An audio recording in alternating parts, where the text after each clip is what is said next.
안녕하십니까. 과거 2006년부터 2007년까지 가파른 금리 인상으로 2008년에 주택 가격이 급격히 폭락한 적이 있습니다. 자, 그 시기에 그랬던 적이 있었는지 경험이 없는 무지한 사람들이 부동산 가격이 꾸준히 오를 것이라 유튜브나 책을 내서 떠드는 바람에 그 사람들의 말을 신봉하고 영끌한 사람들은 지금 아주 죽을 맛일 겁니다. 그런데 제가 보기엔 더욱 심각한 것은 과거 부동산 가격이 지금보다 3분의 1이나 4분의 1 정도 이하였을 땐 담보대출을 받아봐야 통상 2, 3억 이내였는데요. 지금은 어떻습니까? 27억짜리 음마아파트를 사려고 24억을 대출받은 사람이 있다죠. 그런데 그렇게까지는 아니더라도 대출 금액이 5, 6억 정도라고 해도 쉽게 버텨낼 수 있을까요? 지난 정부에서 이런 꼴이 날 줄 알고 그렇게 대출 규제에다가 세금 규제를 해도 뭐 빨갱이네 뭐네 비난하면서 영끌해서 집사라고 부추겼던 인간들 다 어디로 숨어 있습니까?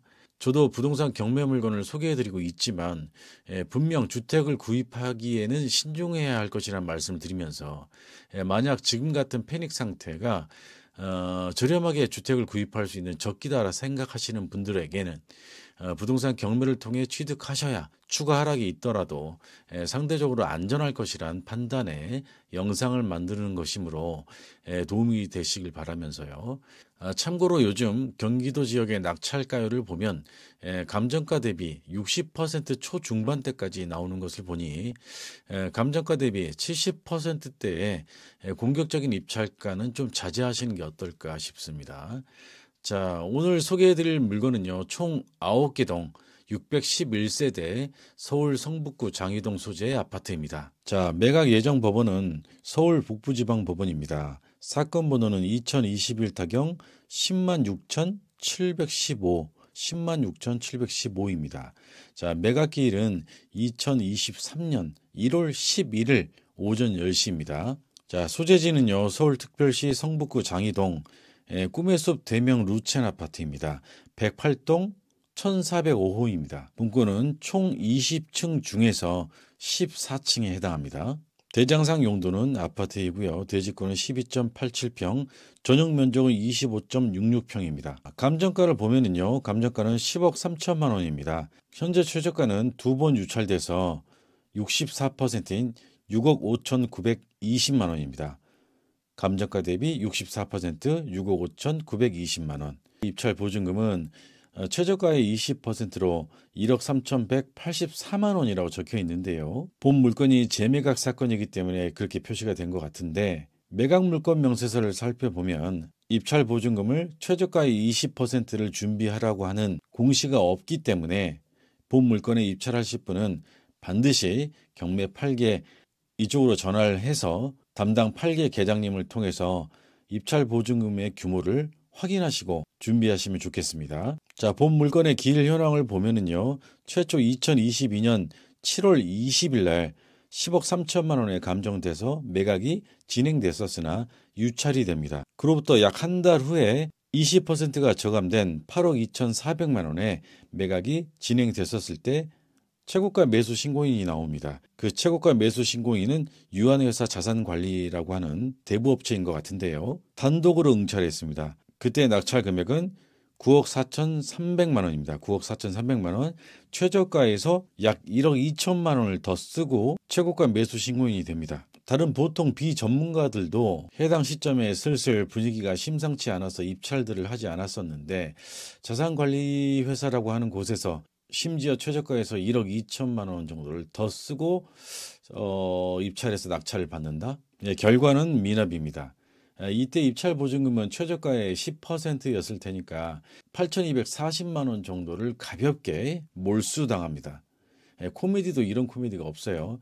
자산관리라고 하는 상호를 쓰는 곳에서 이렇게 어리석은 판단을 한다는 것을 알 수 있으시겠죠. 그래서 2022년 12월 7일 날 다시 이전 최저가에서 매각을 실시했었으나 아무도 사려는 사람이 없었습니다. 따라서 2023년 내년 1월 11일 최저가 6억 5,920만 원에서 매각이 진행될 예정입니다. 자, 감정가 10억 3천, 최저가 6억 5,920만 원인데요. 네이버 부동산의 매매 호가를 한번 살펴보면 저층을 빼고 유사충고의 동일한 평형의 물건들의 매매 호가를 보면 최저 9억 5천만 원에서 최고 11억까지 매매 호가가 나오고 있습니다. 최저가가 6억 5천920만 원이니까 가장 저렴한 매매 호가 9억 5천을 기준으로 봤었을 때도 현재 최저가가 전혀 매력이 없다고 볼 수는 없겠죠. 자, 그럼 낙찰자가 인수해야 될 권리나 금전 부담이 있는지 권리 분석을 한번 해보겠습니다. 자, 먼저 등기부 등본의 내용을 보시면은요.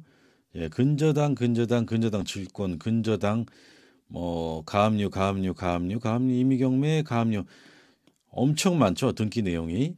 자, 소멸 기준 권리는 잘 아시는 것처럼 저당, 근저당, 압류, 가압류, 담보가 등기, 경매, 개시결정 등기입니다.